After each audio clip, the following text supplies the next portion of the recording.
Hello, welcome back to the Lux Budget, a channel where we eat, drink, and live well, all without breaking the bank. Today is day one of a Portuguese wine called Broadbent. It's Vinho Verde. This is a pretty low alcohol content wine. It's only got 9% alcohol. And again, it's from Portugal. I didn't realize that actually when I bought it. This is probably one of the least expensive ones that I've bought for this series so far.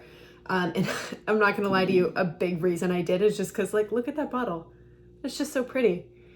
And when it's not that expensive, even more reason to try it. So because it's theoretically gonna be a brighter, drier, more acidic wine, I wanted to pair it with some salmon, and I did some balsamic glazed carrots. The salmon is, so a little bit about my life right now. I am about to take the Series 7 exam for work, and I'm very stressed out about it. So I wanted to do a series this week of pretty cheap, not cheap, sorry, really quick meals. And you might laugh that I opted for a pistachio crusted salmon as one of my quick meals, but really all you have to do for it is I got this really cool mustard today. It's a champagne dill mustard, and I just slathered it all over the salmon. I crushed up some pistachios, chopped some dill, mixed those together, and then put them over the salmon, and pressed them into the mustard. And then I just roasted the carrots. So I feel like for me, we need to rebrand what low effort is, because to me that's not very high effort, and hopefully it tastes good.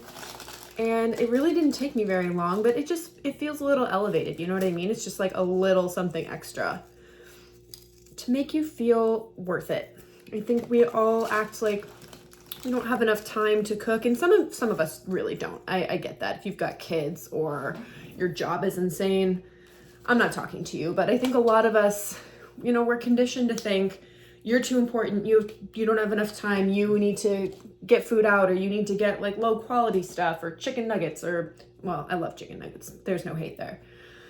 Anyway, I think taking some time to take care of yourself and to just give it a little something extra is really important. So that being said, we're going to try our wine before we dive into the food.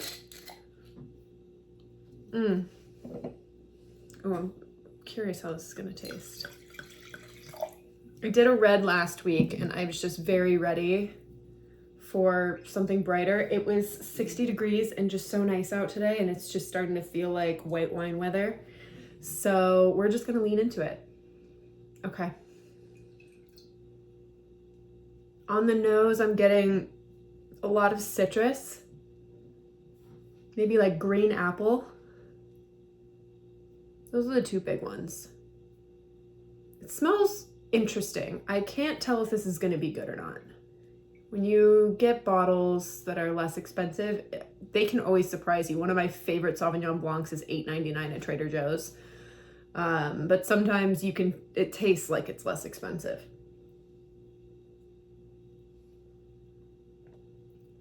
Oh, it's like very, very, very, very mildly effervescent. I noticed it actually when I poured it. It had a little bit of a fizz to it. It's very, very subtle though.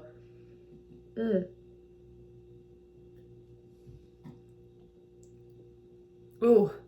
If you like a dry, crisp white wine, you're really gonna like this. It tastes really similar to how it smells. It is not sweet at all. It's very acidic.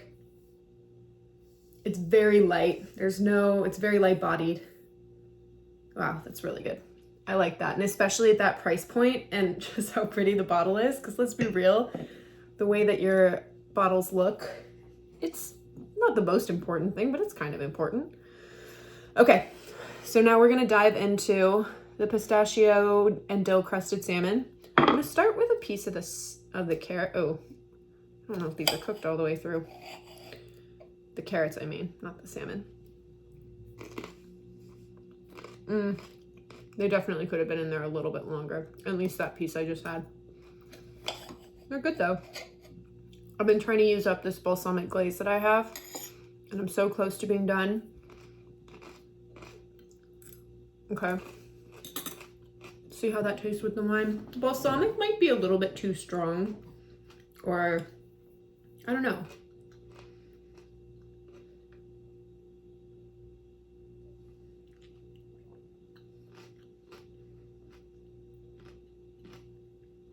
It actually tastes very good. It's a good mix, but I also feel like carrots and root vegetables in general, really it depends on the preparation for what kind of wine is going to taste better with it. Because I could see like a lighter bodied red or even like a fuller bodied red tasting really good with those as well. Okay. We're going to go in for the first bite. I'm going to try to get a good piece. Okay, so I habitually overcook my salmon. So this time I used my thermometer rather than just a certain amount of time. And I don't know, it looks a little pink to me, but I think this is really how you're supposed to eat it. And it hit the temperature that seafood needs to. It was at like 152, and I checked all the different portions of it. Anyway, let's see.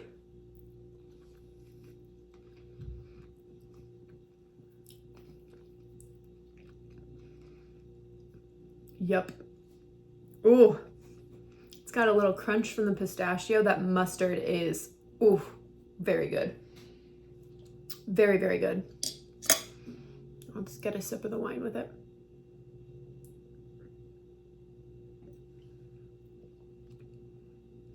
Yep. Guys, I knew moving to a lighter bodied white was going to help bring up all the ratings. The wine by itself, I'm gonna give an 8.2. It's good. It's not quite interesting enough to taste. It's a solid 60 degree out or 70 degrees out, like porch sipping wine. Perfect if you're like really trying to save some money, you don't want to spend too much on a bottle. I think it was like $10.99, something like that. I'll go over all of this in the Substack breakdown at the end of this week. But it's light, it's crisp, it pairs really well. I think the two together is gonna be, it pairs better with the salmon than it does with the carrots. So if we're just talking about the salmon, I'd give this pairing like 8.3. It's right around the same as the wine. They taste good together, but it's not like the salmon is like completely overhauling the wine and completely changing its structure and its body. Okay, well, this was a really good one. Great way to start off the week. And I think tomorrow we're gonna do another salmon just because I have a cutlet already done or defrosting in the fridge. And then I think we're gonna do chicken thighs as well. But I will see you later this week for another salmon and the Broadbent Vinho Verde. And we're gonna have a really great week with this wine, I think. It's very good. It feels very spring, summer. I'm excited. All right, cheers, y'all. Bye.